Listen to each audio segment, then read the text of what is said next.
Hi everyone.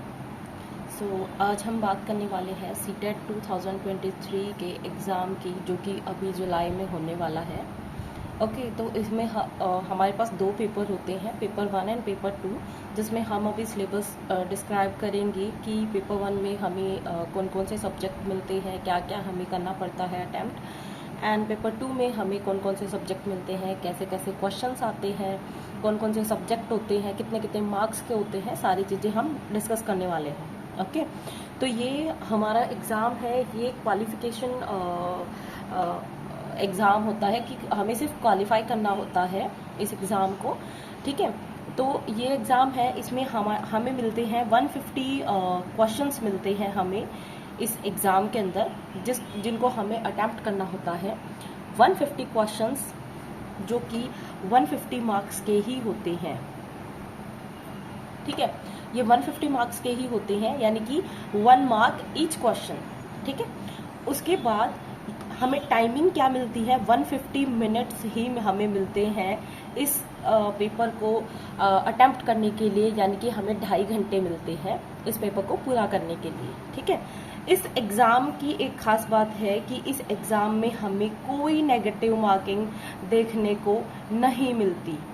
ठीक है, इसमें कोई नेगेटिव मार्किंग नहीं होती है, एंड ये सिर्फ हमें क्वालिफाई करना होता है। यानी कि क्वालिफाई कैसे करना होता है कि इसमें हमें 90 मार्क्स ऑब्टेन करने होते हैं if we are in the general category.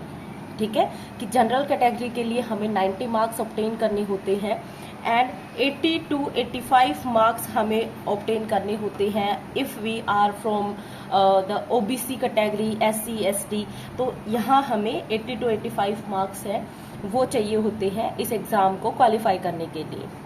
ठीक है, तो ये हो गई एक बेसिक इन्फॉर्मेशन इस एग्ज़ाम के बारे में। अभी हम चलते हैं इसके सिलेबस की तरफ कि हमें क्या क्या कौन कौन से सब्जेक्ट हैं जो हमें प्रिपेयर करने हैं इस एग्ज़ाम के लिए। ठीक है, तो सबसे पहले हमारे पास होते हैं, जैसा मैंने बताया कि 2 पेपर होते हैं हमारे पास इसमें, पेपर 1 एंड पेपर 2। जो पेपर 1 है वो एज वी ऑल नो कि प्राइमरी के लिए होता है, PRT का होता है, जो क्लास 1st to 5th के लिए होता है। ठीक है, एंड पेपर 2 है वो 6th to 8th क्लास के लिए होता है, जिसको हम TGT बोलते हैं, ट्रेंड ग्रेजुएट टीचर। ठीक है, तो अभी चलते हैं। देखिए, सबसे पहले जो CDP है, चाइल्ड डेवलपमेंट एंड पेडागोगी, वो हमारे पास आती है 30 मार्क्स की। ठीक है, साइकोलॉजी वाला पूरा पोर्शन है वो हमारे पास 30 मार्क्स का आता है, जो हमें प्रिपेयर करना होता है। ठीक है, उसके बाद हमारे पास लैंग्वेज आती है इंग्लिश, हिंदी। ठीक है, तो इंग्लिश है वो 30 मार्क्स की आती है, जिसमें से हमें ये डिवाइड हो जाती है 15 मार्क्स के अंदर, यानी कि 15 मार्क्स का आएगा इसमें कंटेंट, यानी कि पैसेज वगैरह ये सब चीज़ें हमें देखने को मिलती हैं, एंड 15 मार्क्स की वो पेडागोगी आती है।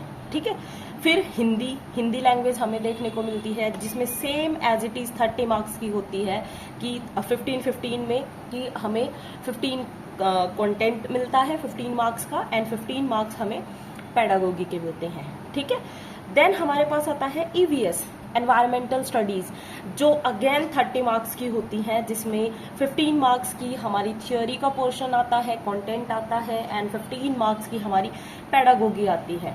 ठीक है, EVS के अंदर भी सेम ऐसा ही होता है। देन हमारे पास 5th हमारा सब्जेक्ट आता है मैथ्स का, जो अगेन 30 मार्क्स का होता है। 15 मार्क्स में ये भी डिवाइड हो जाता है कि 15 मार्क्स में इसका कंटेंट आएगा, 15 में इसकी पेडागोगी आएगी।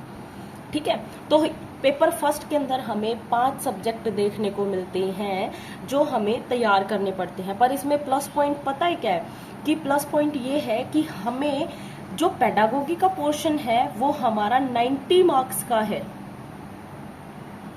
ठीक है, 90 मार्क्स का हमारा पेडागोगी का पोर्शन है, जो हमें, अगर हमारी पेडागोगी का पोर्शन भी हम स्ट्रोंग बना लेते हैं, तो आप देख लीजिए कि हमें क्वालिफाई ही मार्क्स जनरल के अंदर कितने चाहिए, 90 चाहिए।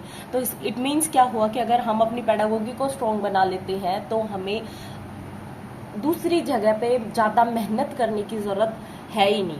ठीक है, यानी कि 90 मार्क्स तो हमारे ऐसे कैसे हमें मिल जा रहे हैं। ठीक है, तो ये 5 सब्जेक्ट हमें यहाँ पे तैयार करने पड़ते हैं इस एग्ज़ाम को क्वालिफाई करने के लिए, जिसमें पेडागोगी एंड ये सब चीज़ें हमें देखने को मिलती हैं। ठीक है, तो ये सब बात तो हुई पेपर 1 की कि ये सब पोर्शन हमारा आता है पेपर 1 के अंदर। नाउ हम बात करते हैं पेपर 2 की, यानी कि 6 to 8th क्लास हमें ये पेपर है। 6 to 8 क्लास को पढ़ाने के लिए हमें ये पेपर क्वालिफाई करना पड़ता है। ठीक है, तो इस पेपर 2 के अंदर हमें देखने को मिलते हैं 4 सब्जेक्ट्स, जिसमें से 3 सब्जेक्ट तो हमारे एज इट इज सेम होते हैं टू द पेपर 1 का जो सिलेबस है उससे। ठीक है, कि पेपर 1 में हमें ये child development and pedagogy, English, Hindi, ऐसे कैसे हमें पेपर 1 में भी प्रिपेयर करनी पड़ रही थी, और सेम एज इट इज ये हमें पेपर 2 के अंदर भी देखने को मिल रही है। ठीक है, और सेम एज इट इज ही ये डिवाइड हो रखी है कि सीडीपी वो 30 मार्क्स का आएगा। अकेला सीडीपी ही इसका वेटेज देखिए आप 30 मार्क्स का है। ठीक है, इंग्लिश एंड हिंदी 30 मार्क्स की, 15 का कंटेंट, 15 की pedagogy, same as it is in Hindi. ठीक है, तो ये चीज है कि 3 सब्जेक्ट तो हमें ऐसे कैसे डबल मेहनत करने की जरूरत ही नहीं है।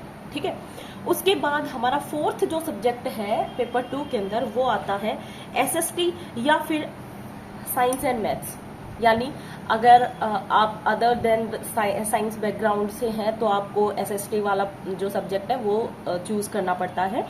अगर आप साइंस एंड मैथ्स वाले पोर्शन से मतलब सब्जेक्ट से हैं तो आपको साइंस एंड मैथ है ये चूज करना पड़ता है। ठीक है, तो हम देखते हैं कि ये भी हमारे पास 60 मार्क्स का होता है साइंस एंड मैथ्स वाला पोर्शन, जो डिवाइड हो जाता है 20 मार्क्स एंड 40 मार्क्स के अंदर। ठीक है, तो यहाँ हमें साइंस एंड मैथ्स है, ये 6 to 8th क्लास वाली जो साइंस एंड मैथ्स की बुक्स हैं वो हमें पढ़नी पड़ती है। यहाँ पे उसका जो सिलेबस है वो हमें कवर अप करना पड़ता है। ठीक है, तो अभी हम जो है स्टार्ट करेंगे साइंस का जो सिलेबस है वो स्टार्ट करेंगे हम, कि साइंस का सिलेबस है वो पढ़ेंगे। जो मोस्ट इम्पॉर्टेंट टॉपिक्स हैं उनकी वीडियो मैं जो है यहाँ अपलोड करूँगी, वो आप यहाँ से देख सकते हैं इस चैनल पे। ठीक है, तो ये आपका सिलेबस था complete paper 1 and paper 2 CTET 2023 का। ठीक है, जो आप देख सकते हैं कि कैसे कैसे कौन कौन से सब्जेक्ट होते हैं, कितने मार्क्स का जो है डिवीज़न होता है, यहाँ पे कितने मार्क्स का क्या आता है, सारी चीज़ें मैंने यहाँ आपको एक्सप्लेन कर दिया है। इसमें कोई नेगेटिव मार्किंग नहीं है, और 150 हमारे पास क्वेश्चंस होते हैं, 150 मार्क्स के ही होते हैं ये, और 2.5 घंटे का ये पेपर होता है। ठीक है, सो ये था कुछ इन्फॉर्मेशन सीटेट 2023 सिलेबस के बारे में। Okay, bye bye.